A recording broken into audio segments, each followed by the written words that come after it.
Bali ngayong araw mo Koragon, mag-willing pala ako ng grills para sa ginagawa namin na bakod. 330cm yung haba, yung taas naman ay 85. Bali ang gagawin ko pala itong grills, angle bar na 1 in 3/4. Pero dito ko pala siya gagawin sa bahay ng aking ninong dahil doon kasi sa ginagawa namin walang power yung kuryente. Kaya naman napag-isipan namin dalhin na lang dito. At dito na lang namin gawin dito sa bahay nila. Kaya naman nilabas namin yung welding machine niya. Itong welding machine niya na naka-stack lang dito sa buliga. At ngayon na naman nga magagamit dahil mayroon tayong weldingin. Portable kasi madalas ginagamit na bigla naman nasira. Kaya napalitan kami ito na ang gamitin. So dito unang ginawa ko, pinutol ko muna lahat ng angle bar. At syempre sinukat natin. Tapos yun ang pinagbasehan natin na haba, saka natin pinagpuputol gamit nga ang cut off. Pagkatapos nga namin pinutol, ay agad ko naman siyang sinit up ang ating wieldingin angle bar. Bali ginawa ko mo ditong guide ay tubular. Tapos winildi kong tigabila para dito ko lang itututok yung mga ilalagay ko angle bar para may basehan tayo para pantay-pantay. Kaya naman hindi na natin ginamitan pa ng tansi dahil yung tubular lang ayos na. Dahil ito kasing tubular, gagamitin ko rin kasi to sa paggawa ng gate kapag natapos ko itong inasimbol natin. Bali yung angle bar pa naka-vertical at ito naka-horizontal natin na patayo 12cm distansya, tapos yung pinakatutok natin 60cm. Ang allowance pala niya angle bar to angle bar 1 in 3/4 kasing lapad na lang nilalagay natin angle bar yung pinaka-space niya. Kaya itong angle bar na lang pinagbasehan natin para properes yung pinakawang at space. Bali sinisit up ko muna lahat, o inispat-ispat ko muna bawat isa, tapos i-check natin kung tama na, saka natin pupulwin yung bawat kantuan. Bali ngayong araw nga pala mga Koragon, medyo masakit yung ulo ko. Kaya naman kung mapansin nyo, medyo nag-iba yung boses natin. Dahil kanina kasi medyo nabasa tayo ng ulan habang nagmumotor, papunta nga doon sa para kung saan tayo nagbabakod. Ito yung mahirap sa mga kapwa ko trabador. Tulad na lang itong ginagawa ko, nag-wielding ako ngayon, tapos bigla tayo mababasa ng ulan. Kaya ang resulta yun, sinipon tapos masakit pa yung ulo. Nangyayari yan sa bawat isang mga trabador. Siyempre hindi natin inaasahan at hindi naman natin basta-basta maiwasan kung nangyayari mga bagay na hindi natin mangyari. So dito pagkatapos ko ng sit up, in-stop muna natin yung pag-wielding natin dahil nagkulang tayo ng 2 piraso angle bar na mahaba para lang sana matapos itong ginagawa natin. Kaya naman itinigil ko muna ito. Tapos agad-agad ngayon pumunta kami dito sa Pararaw. Parang ilagay din itong design na tubular dito sa bakod na ginagawa namin. Ito pala design na ilalagay namin ay 2x4 at 2x2. 2x4 at 2x2, bali pinagdikit namin para mabulang yung 2x6 at yung taas naman niya 130. So para may sit up natin ng maayos, nilagyan ko siya ng tansi at nilbil para makuha natin yung tamang taas para pantay-pantay yung nilagay natin tatlong tubular. Pero bago ang lahat, shout out muna kay Jimboy Traya na isang viewers natin na nagpa-shout out. At shout out rin sa mga basher natin na laging nagko-comment sa mga post natin na lagi nilang nakikita yung kamalian imbis na yung tama.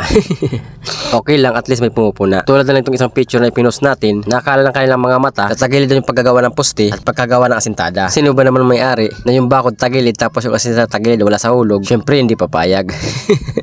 Sabi nga kapag marami ka ng basher, unti-unti ka na niya nakikilala sa larangan ng pagiging creator. Kaya naman lubos ako nagpapasalamat sa mga followers natin dyan, sa mga nagsusuporta ng aking mga video. Sana dumawi pa kayo na mag-subscribe at mag-follow ng ating Facebook page. So dahil nga kalilipas pa lang ng Pasko, magbabagong taon na naman, sana naman pamasko nyo na sa akin yung pag-share at pag-like para naman maragdagan pa yung mga followers natin nandang sumuporta ng ating mga video kahit marami nga nagbabasya mga ginagawa natin. Pero okay lang dahil hindi nyo naman ako nakakasama at hindi nyo pa nasubukan ang aking abilidad pagdating sa pagkatrabaho. Tulad na lang ngayong ginagawa natin, katapos ko nga mag-asintan at magporma, katapos welding nga naman yung pinasok natin. Pagkatapos ito nag-set up tayo mga design para lumabas na yung design ng bakod at makita na mayroon pala mga design at mayroon pa kayong mga ilalagay at mga idadagdag. So dito tinatapalan ko na pala, inilibil natin at nilagyan natin ng bara at naglagay pa tayo ng tansi sa taas para siguradong walang palyo yung gawa natin. Itong tansi kasi na inatak natin, ito rin kasi magiging taas ng ating finish na palitada. Tapos yung tubular natin medyo naka-offset sa labas, kumbaga pinakatambol siyang maliit. Tapos maglalagay pa kami ng 2x1 na tubular diyan sa nilagay natin ng mga tubular. Kaya abangan yung mga Koragon na sumunod natin na video dahil marami pang kabang-abang dito sa mga ginagawa namin. Tulad na lang ng paglalagay ng gate, pagpa-plastering sa wall at pagkakanto ng mga poste. At marami pa mga ibang design na ilalagay. Kaya abangan nyo hanggang sa matapos namin to. Para sa mga nagbabalak paggawa ng bakod dyan, baka sakali magkaroon kayo ng idea dito sa mga pinapakita ko. So paano? See you tomorrow.